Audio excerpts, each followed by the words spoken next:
Okay, so it's very nice to be here with all of you this evening, and especially to hear the songs which bring back many memories from a long time ago.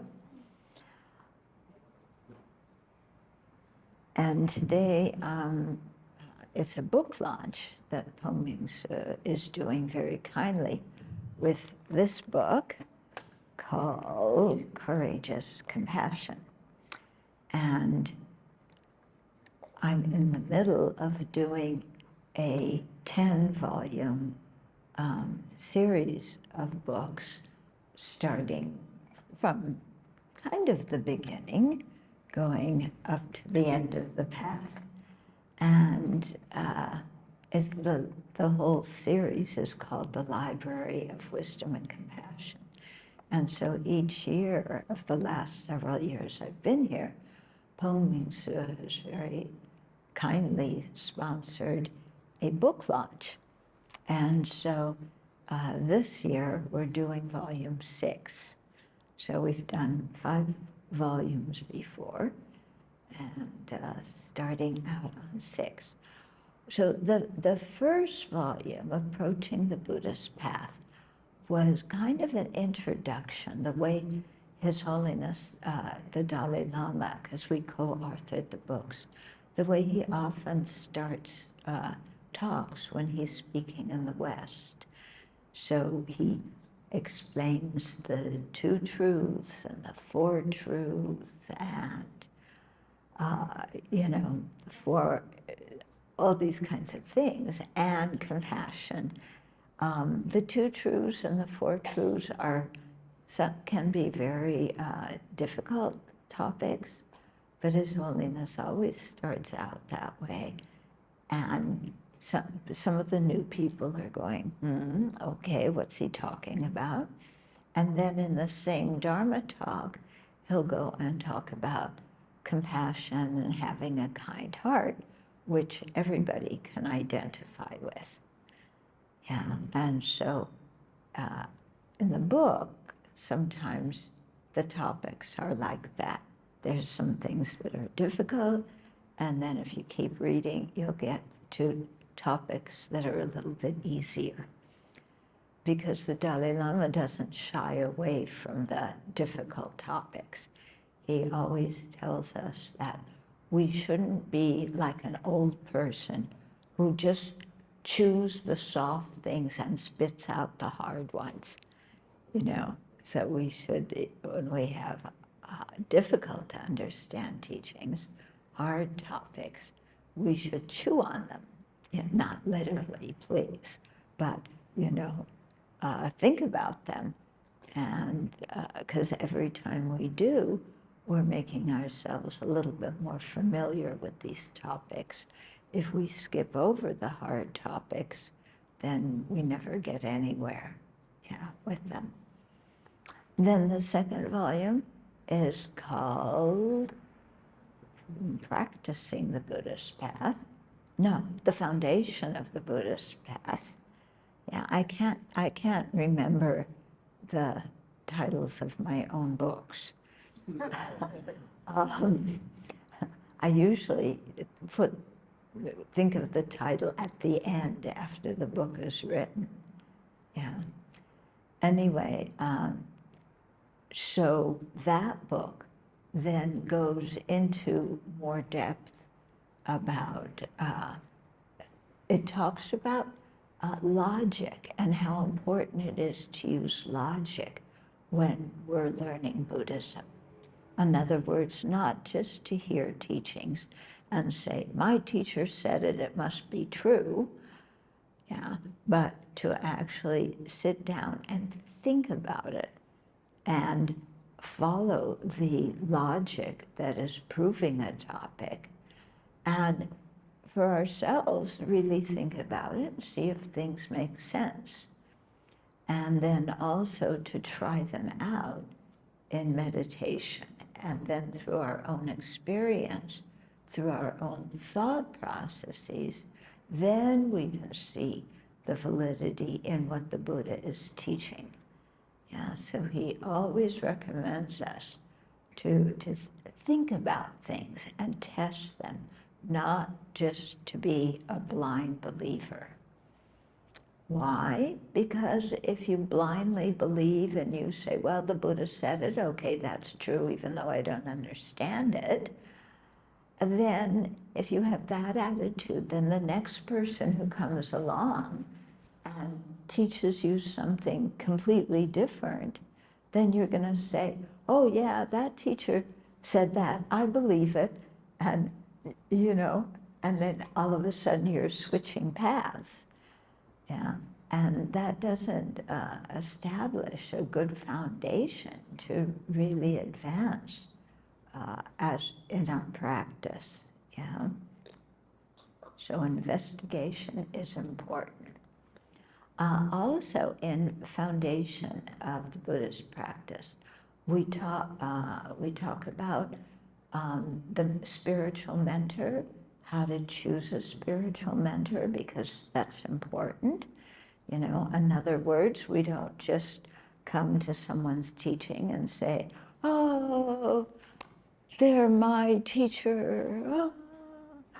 But we check out their qualities. We see if they practice what they preach. We check out their motivation. Are they doing it because they want a lot of donations and a big, collection of groupies trailing after them wherever they go? Or are they teaching because they genuinely care about the students?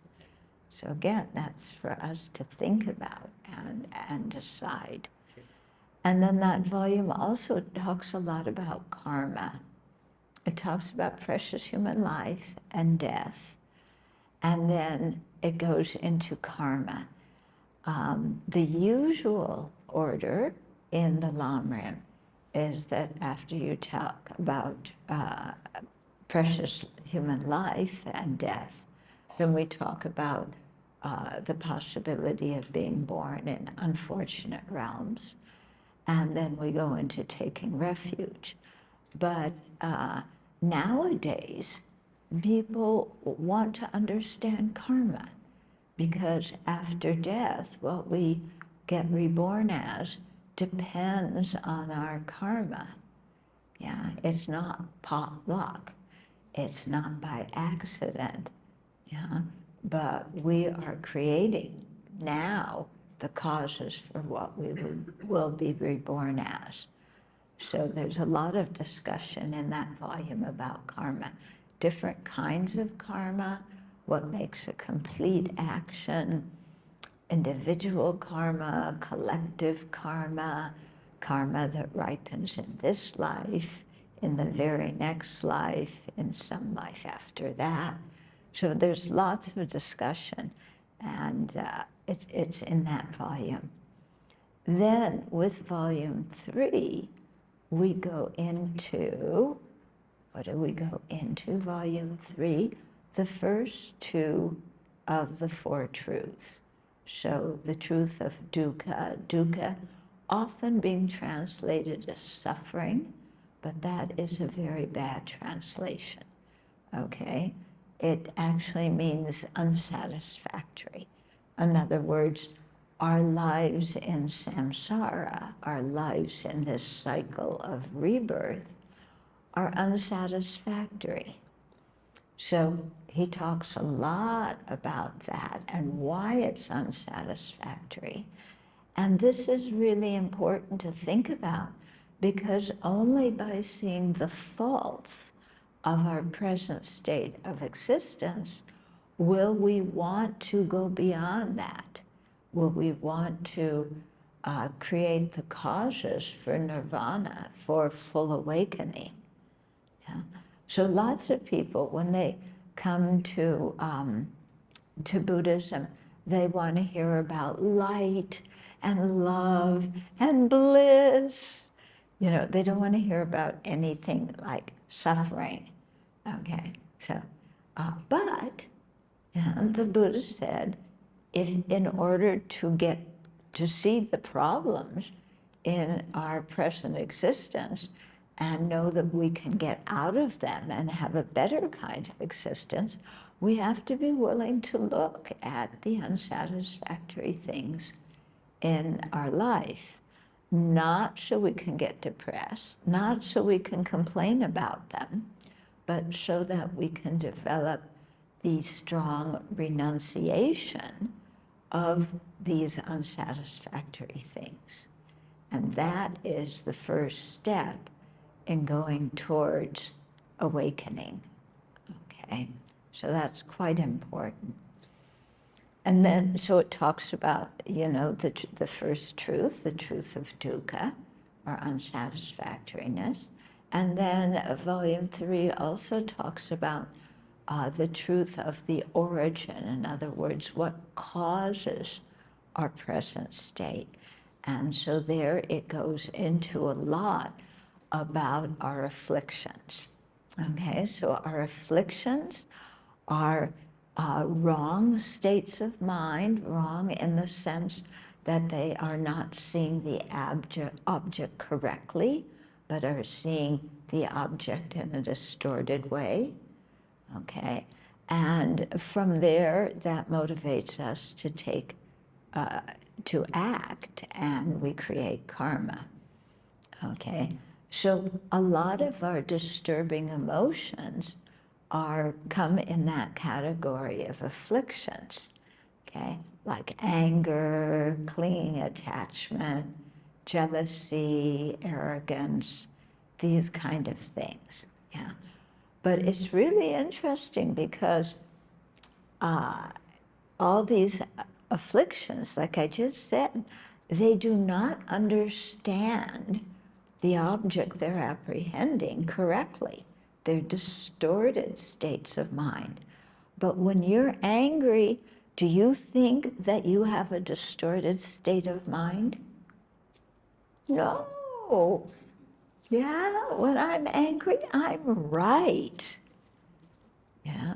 When you're craving something and you're figuring out how you can get your hands on it, and you're being very greedy about things, do you ever stop and think, oh, I'm not apprehending my object of attachment correctly? Oh, we never do. It's so wonderful, I've got to have it, no matter what. Okay, so this is really pointing out part of our conundrum, because we hear intellectually, you know, that afflictions are distorted states of mind. But when those same afflictions arise in our mind, we don't see them as distorted. Yeah. We see them as, well, that's the only way a reasonable person would apprehend this object. Yeah. So when somebody insults you and you get angry, you think, yeah, I'm justified. Any rational person should be furious about what this person said to me. We don't think, oh, I'm exaggerating. We think, I'm right. And how can I get even? And then that, of course, leads us to a lot of negative actions which create problems in this life and create the karma for misery in future lives. And then volume 3, in the back of it, we talk about Buddha nature. Yeah, so that's a very important topic. And again, that usually comes later in discussion, but we put it here after true dukkha and true cause of dukkha to emphasize that we all have the potential to become fully awakened Buddhas. So we may have misery and confusion and afflictions now, but those things are not our very nature. And by generating wisdom, we can counteract them. Because when we have the wisdom that sees things correctly, then the afflictions and the ignorance cannot stand, and they vanish from our mind stream.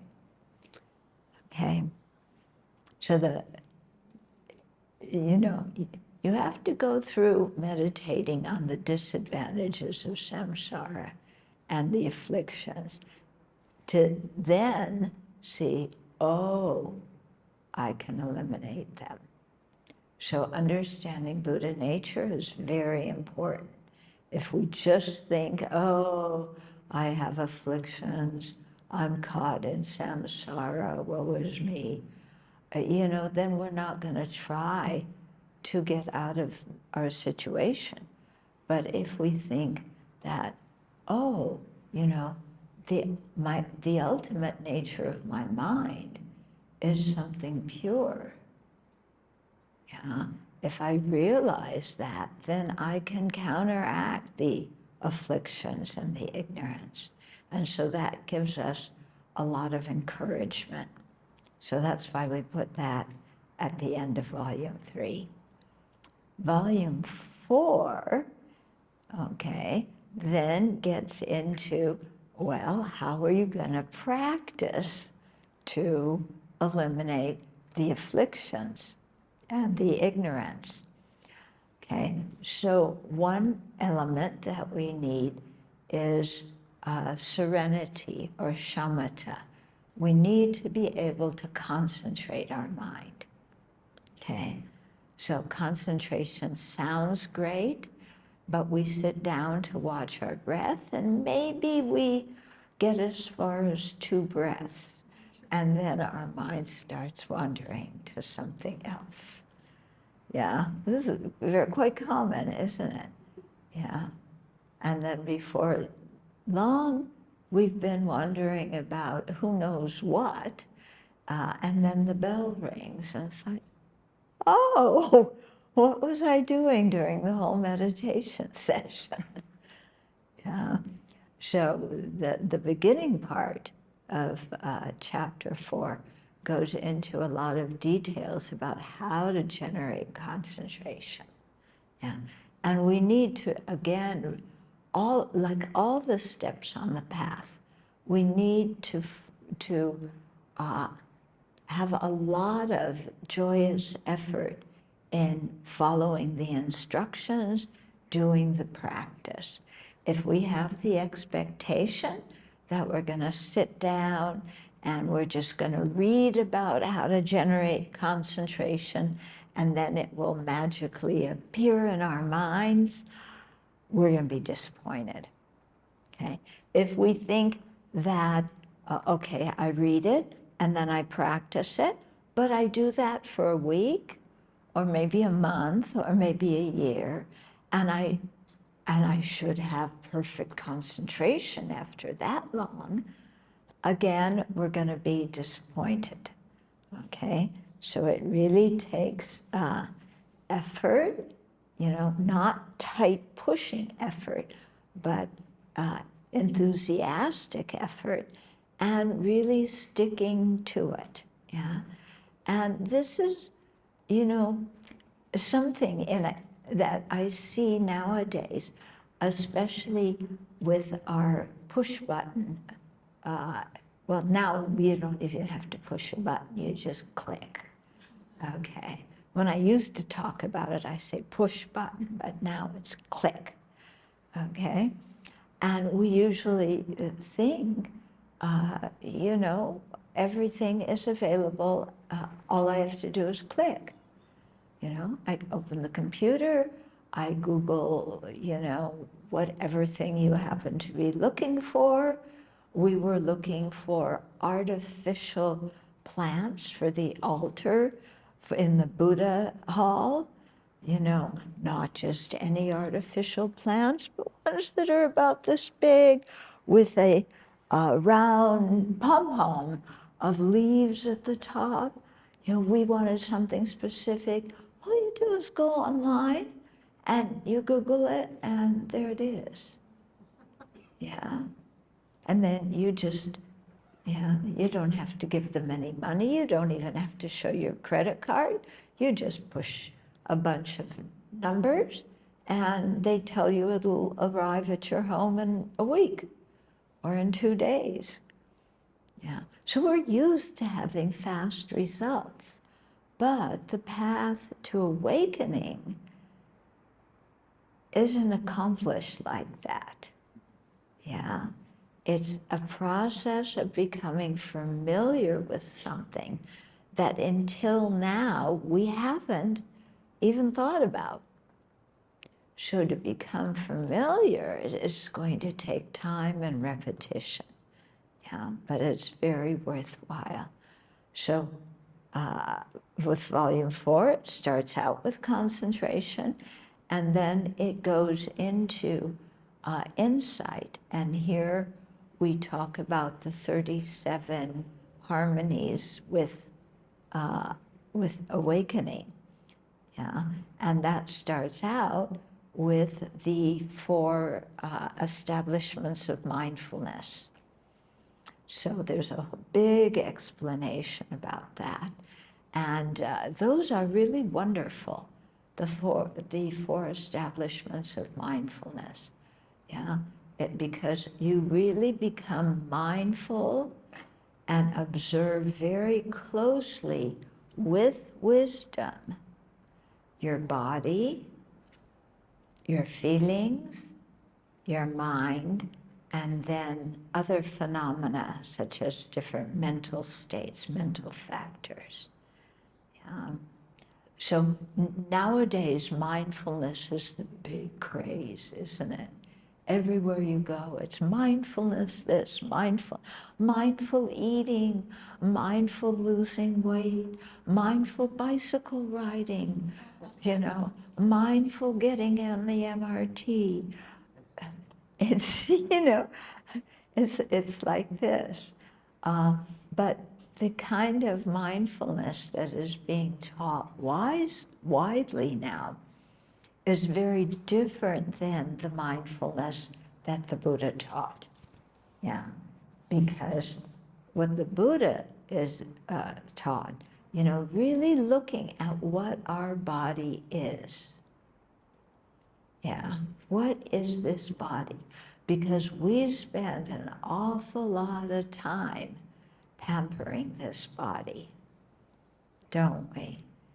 Yeah, and we want to make it really comfortable, but it's never comfortable, is it? Yeah, just check right now. Is your body completely comfortable? No, if you're sitting on the ground, something hurts. If you're sitting in a chair, something hurts. You're restless, you want to move. Yeah, it's always like this. And we try so hard to make our body happy, and we see it as such a source of pleasure. Yeah, but what is it really?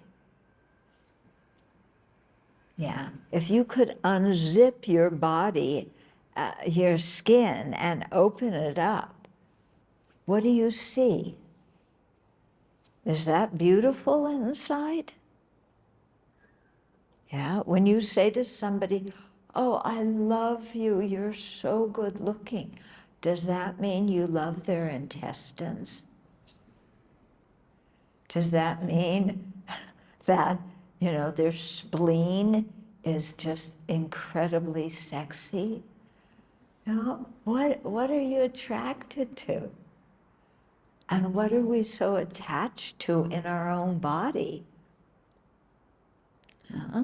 So it's lots of things to think about there. And then we think about feelings, pleasant, unpleasant, and neutral feelings. And we watch how we are affected by our feelings. Yeah. What happens when even there's a small unpleasant feeling? What happens? Are you peaceful? No. When there's some unpleasant feeling, what do? Come on. we get angry, don't we? Yeah, there's an unpleasant feeling. Somebody didn't say good morning to me. How dare they not say good morning? I get angry because there was the unpleasant feeling. Yeah, the food has too much chili, or it doesn't have enough chili. Unpleasant feeling. I'm dissatisfied. Why don't they put more chili in this? Okay, and then we blame the cook. Or why did the cook put in so much chili that I feel like a dragon breathing fire right now? Okay. So we begin to see how controlled we are, especially by our pleasant and unpleasant feelings, the kind of emotions that arise when we have pleasant feeling. We want more, we get attached, we get greedy. Unpleasant feeling, what happens? We push it away, we're upset, we blame somebody. This happens all day long, and we hardly ever notice it. Yeah. Then we start looking at our mind. Okay, so we did the first two, body, feelings, then mind. What in the world is our mind? Yeah.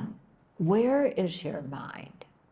Is your mind somewhere inside of your body? If it is, where in your body is it? Is your mind in your big toe? Is your mind in your eyeballs? Is your mind in your stomach? Is your mind in your brain? Is your mind in your brain? If you take off the top of your head and take out the brain, all that gray stuff, is that consciousness? Or is that just a bunch of gray stuff? Yeah, our brain's not our mind. Yeah, it's a physical organ, but the mind isn't physical in nature.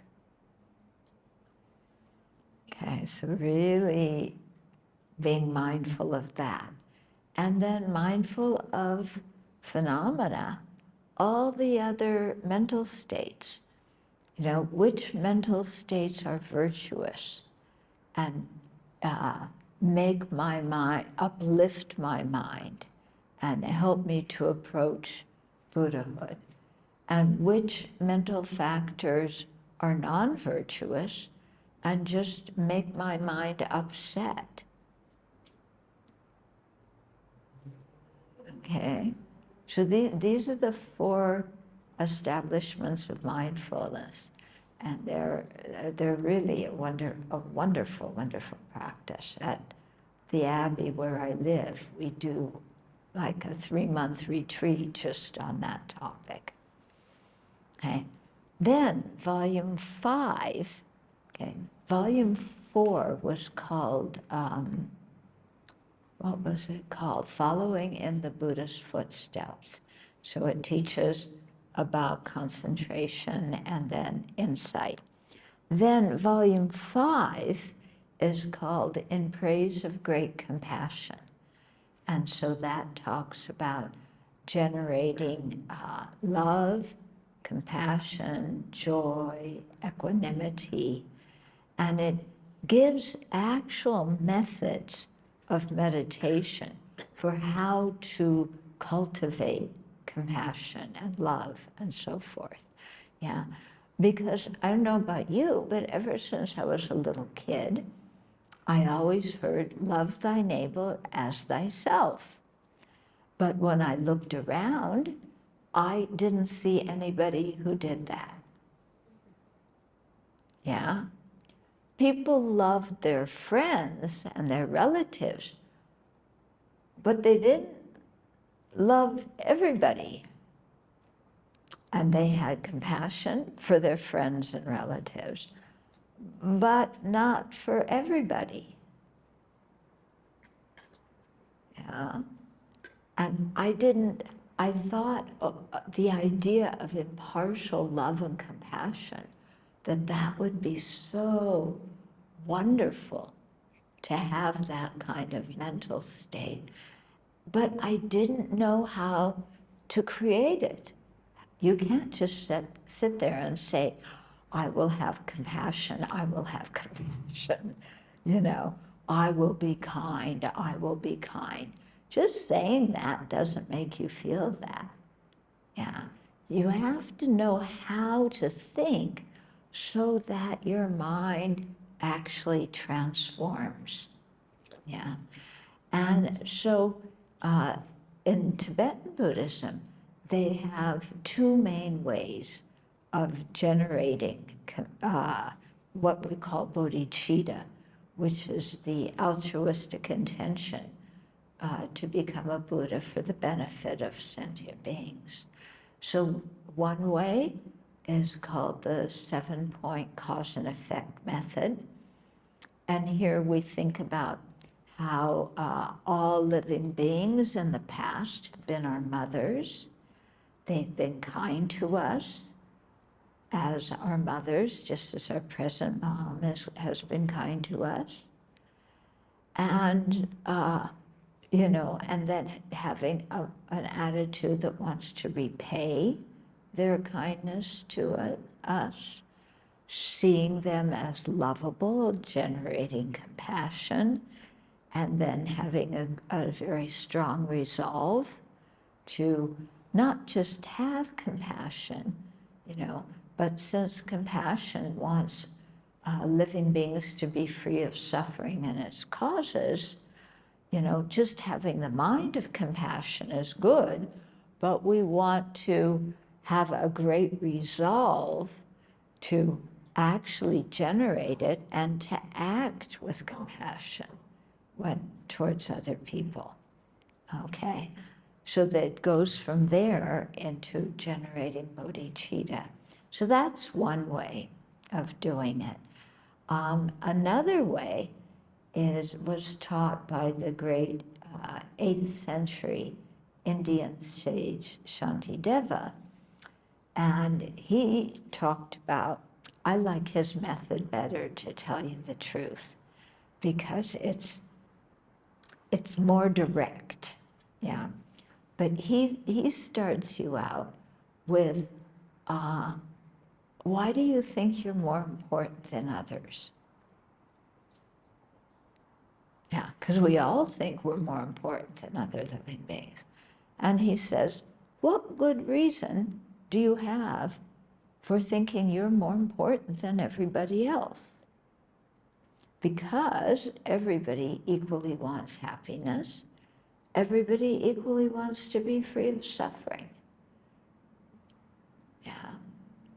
We're no different than all the other living beings. We can't say my happiness is more important than theirs, my suffering hurts more. Yeah. Our ego doesn't like to hear this kind of stuff. Our ego likes to say, I'm boss, I'm the best, I'm the most important. Yeah? But when we follow that way of thinking, we run into a lot of problems. We don't get along very well with other people because we're always saying, me, everything should be the way I want it to be. And everybody should follow all my advice. And when is that going to happen? Never. Okay? So it really starts us seeing that there's no really good reason for us to think I'm more important than everybody else. And then we think about the disadvantages of our selfish mind. Yeah, when we just think about me, I, my, and mine, yeah, then we're very greedy. We cheat people to get what we want. We lie to people to get what we want. We complain nonstop because the world is so unfair that I have a little bit of suffering, so I want to complain. Yeah, anybody here a complainer besides me? Yeah. We love to complain. Oh, this is wrong, and that is wrong. People don't appreciate me, and oh, I'm mistreated, and the world is unfair. Yeah, and we go on and on and on like that, and it just makes us more miserable. And it makes other people bored. Yeah, have you ever met people who say the same complaints over and over and over again? Yeah. Do you want to hang out with those people? No. Are you one of those people? Maybe. Yeah. You have to be honest with yourself. Okay. So to really see, that having such a strong self-centered mind, it doesn't make us happy, it makes us more miserable. Yeah? Whereas when we actively care about others and we contribute to the welfare and well-being of others, then they're happy and we feel good about what we did. Yeah, we don't have regrets. When we harm other living beings out of selfishness, then we don't feel good about ourselves. We have a lot of regrets. But when we're kind to people because we really care about them and want them to be happy, yeah, then we're at peace with ourselves. Yeah, other people are happy, we're happy. Yeah, we always say, why can't people get along? But we always point the fingers, why can't other people get along? Pointing at other people. But the question is, why can't I get along with other people? Yeah, if I can't get along with other people, I can't blame them. I try to, but really that's not fair. Because if I can't get along with them, that anger, that resentment is inside me. Yeah, and I'm the only one who can lessen it and make it lower. Yeah. So we see that, just being self-centered is the path to a lot of misery. But cherishing others and contributing to their welfare is something that makes us happy. We feel good about ourselves, plus then we live around people who are happy. If we're very selfish and harm others, then we live with people who are unhappy. When you live with people who are unhappy, does that affect you? Does it increase your happiness or does it increase your misery if you live around people who are unhappy? It makes you miserable, doesn't it? Okay? Whereas if we have an attitude of kindness to others, and we act out of kindness, then the people around us are happy, and that actually makes us happy. Okay, think about it. You know, some of these things, when you think about it, it's so obvious, but we never think about it, so it remains very hidden. You know? But it's really true, you know. And so then the next step is, okay, if being selfish brings myself and others more misery, and having a kind heart and cherishing others brings myself and others more happiness, yeah, then instead of putting my happiness first, I should put others' happiness first. This doesn't mean I neglect myself or I hate myself. It means that this is the way for me to create the causes of happiness.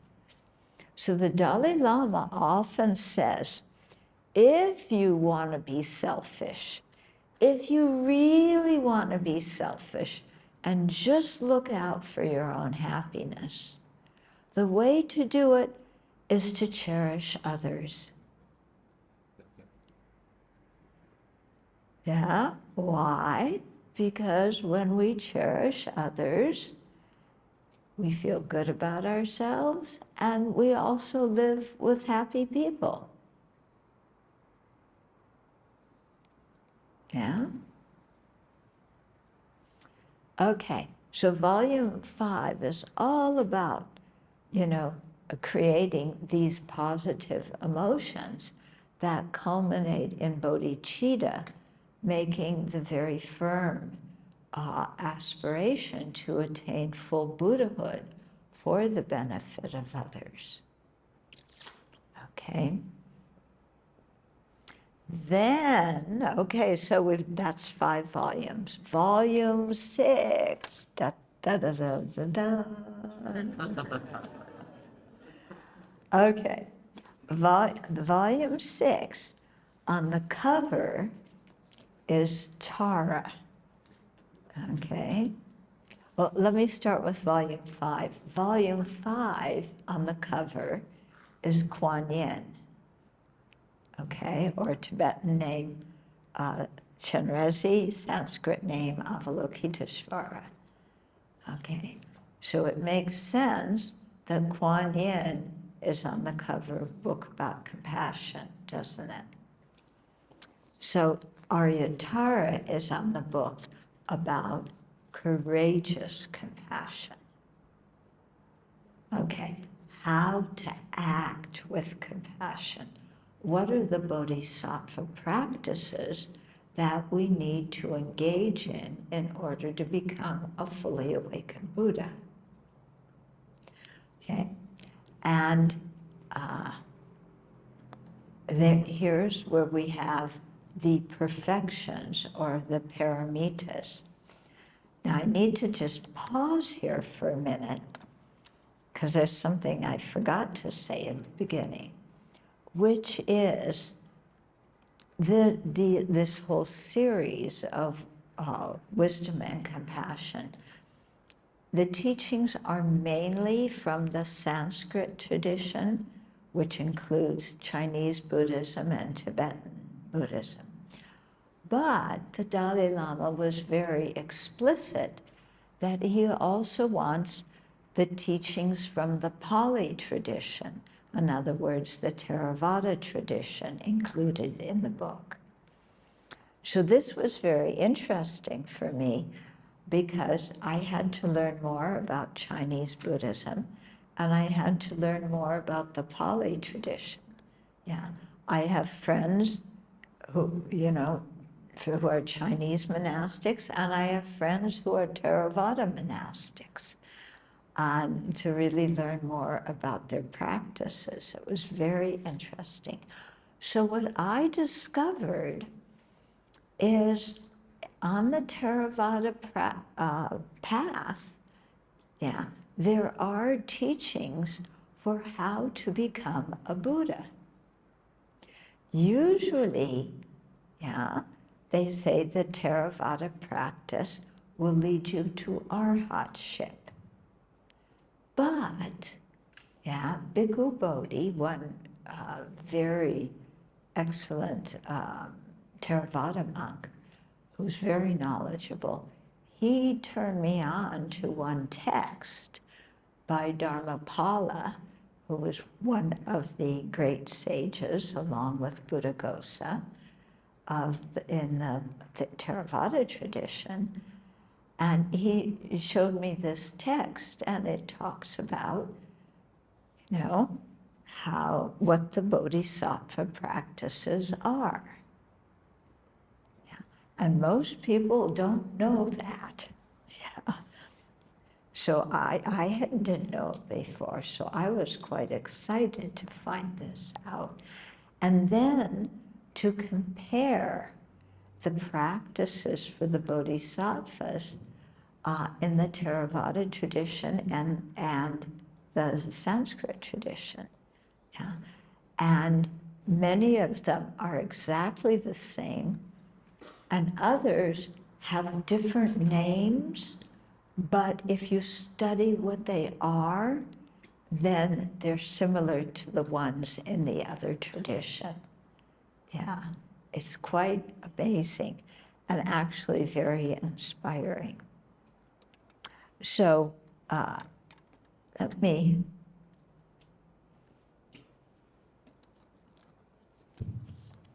share some of that with you. Okay.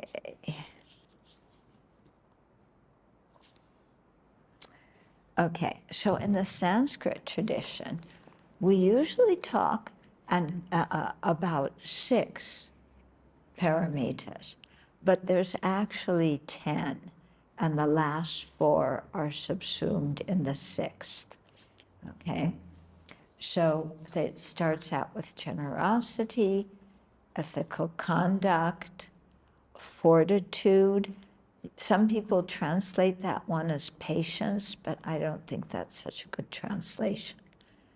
Yeah, it's fortitude, the ability to bear discomfort and harm. Yeah. Joyous effort, meditative stabilization or concentration, and wisdom. So those are the 6 when we talk about 6. But the other 4, okay, are skillful means. In other words, how to guide people according to their disposition and their interests. Yeah, and this is very important because if we don't know, you know, how somebody else thinks or what their karma is, then we really can't guide them on the path very well. Okay. So that's the 7th one. The 8th one is the perfection of unshakable resolve. So this is generating very strong aspirations. So we all know with the practice of Amitabha, he has 48 vows, right? Yeah, Medicine Buddha has a lot of vows. All these bodhisattvas have vows. What these vows are is just another translation for unshakable resolve. Okay? So this is really an important bodhisattva practice. Then, so that's the 8th one. The 9th one is the perfection of power. And here, it doesn't mean power like you're oppressing somebody. It means power to guide somebody, power to be able to show them the truth. Okay? And then the 10th one is the perfection of pristine wisdom. Yeah, so that's in the Sanskrit tradition. Okay, in the Pali tradition, first one is generosity. Yeah, we heard that before, didn't we? Second one, ethical conduct. That's in the Sanskrit list. The third one is renunciation. In other words, generating these strong wish to be out of samsara. The one after that is wisdom. Okay. Then joyous effort. Then fortitude. Those three are also in the Sanskrit list. Then truthfulness. Yeah, being truthful, facing the truth. Then determination, love, and equanimity. Okay, when you look at the ones here that don't have the same names as in the Sanskrit tradition, when you really study what those ones are, you see that they have the same, they're getting at the same points. And then in this volume, there's also a chapter about sharing the Dharma. So how do we share the Dharma with people? Yeah.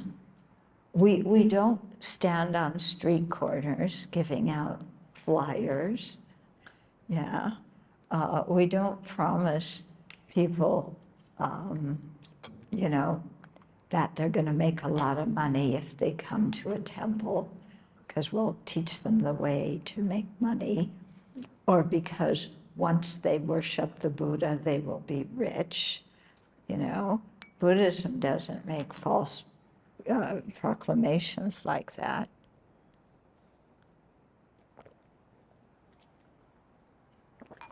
When we share the Dharma, we don't threaten people saying that they're going to go to hell if they don't believe us. Yeah, the Buddhists share the Dharma with compassion, with loving concern for the spiritual welfare of living beings. Yeah. And so, this chapter talks about how to do that in a modern society. Yeah. And it talks especially about teachers, because now that Buddhism is not just located in Asia, but is spreading to other countries, it's really important that the people in Asia and in other countries know what are the qualities of a good teacher. Okay, because sometimes people will learn a little bit of Buddhism and they think, I want to be a Buddhist teacher. And then they give themselves some titles and they, lots of titles, and then they wear special clothes and they say, I have realizations and I'm going to lead you to awakening. Well, no. Those people don't really know what the qualities of a teacher are, so they haven't generated those qualities in their own minds. So this chapter really talks about, if you want to spread the Dharma, what qualities do you need to develop?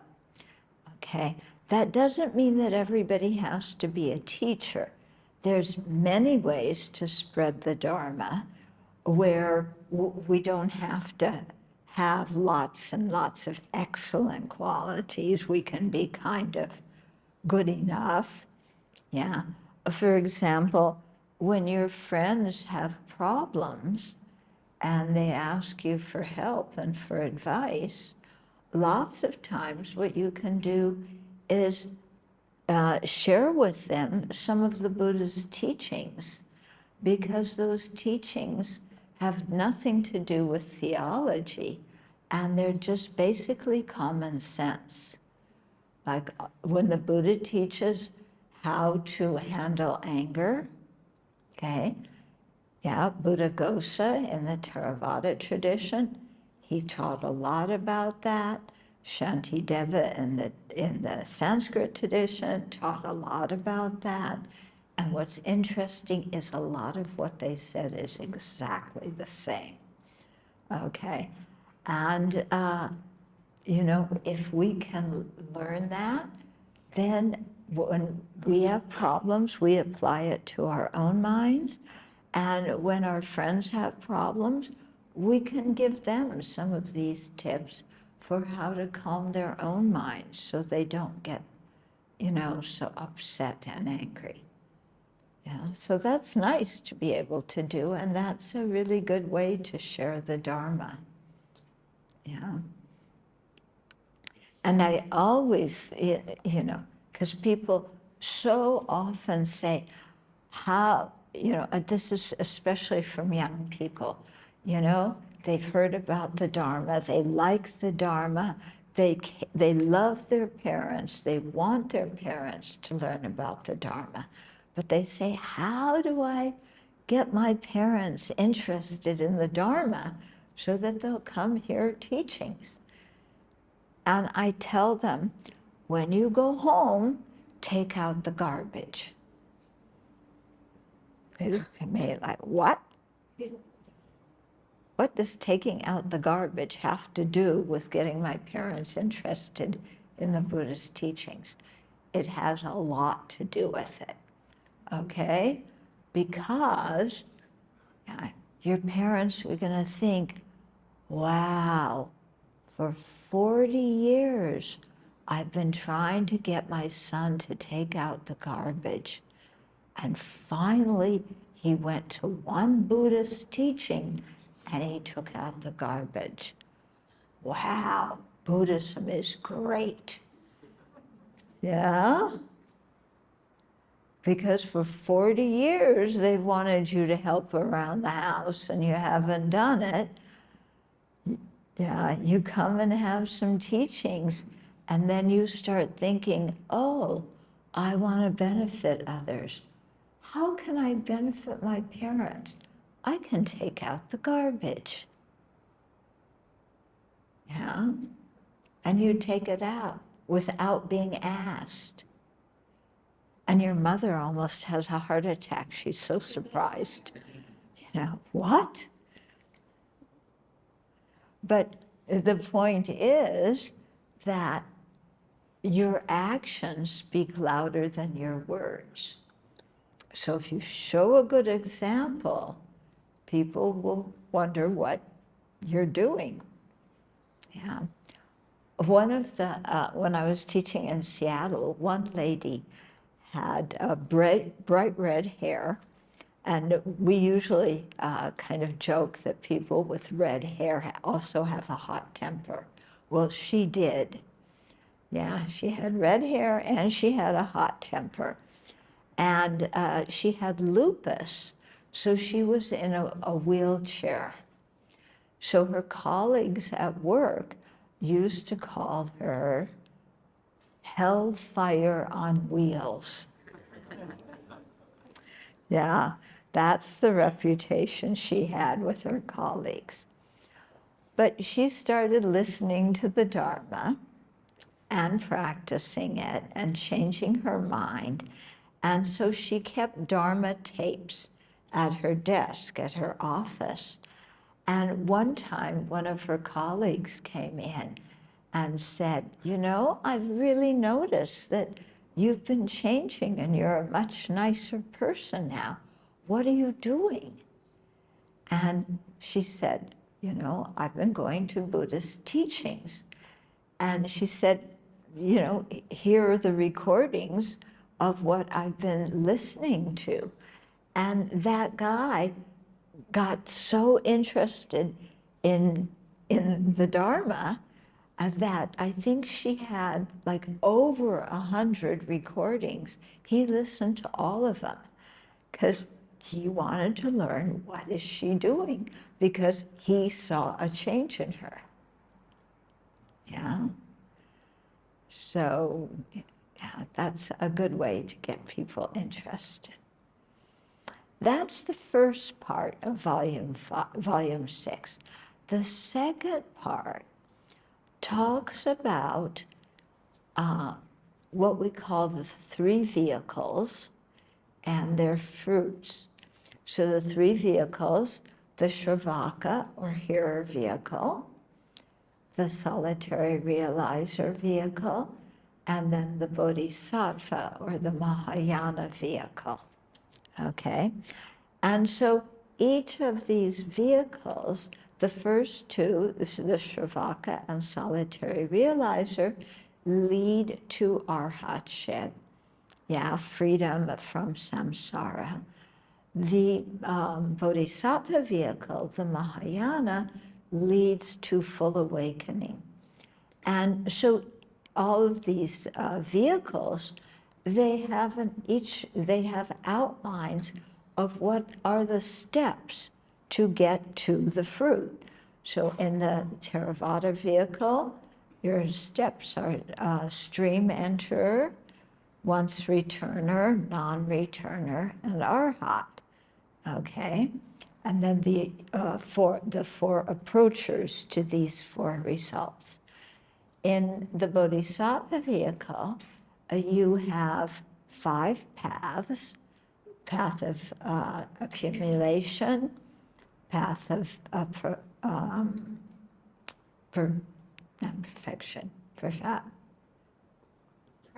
preparation, thank you. I knew it started with a P. The path of preparation, the path of seeing, the path of meditation, and then the path of no more learning, or Buddhahood. And it also talks about 10 grounds, in other words, another 10 stages, yeah. And so the second part of this book outlines all those stages, all those paths, yeah, and what practice you do to advance on each of the stages, on each of the paths. So basically, what it is, it's maps, yeah? Here's a map on what to do, what you need to develop, what you have developed if you want to become an arhat. Here's what you do, you know, what you need to practice and develop and what you have developed to become a Buddha. And it's all set out. So this is also very, very helpful because it's helpful in a few ways. First, when we read about the qualities and the practices of these very learned and skilled and dedicated practitioners, it really inspires a lot of faith in us.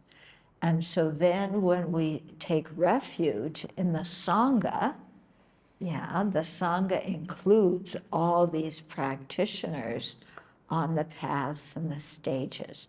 So by learning the paths and stages, it deepens our refuge in the Sangha. And when we learn more about the qualities of Buddhas, it deepens our refuge in the Buddha. Okay, so that's one way learning these things help us.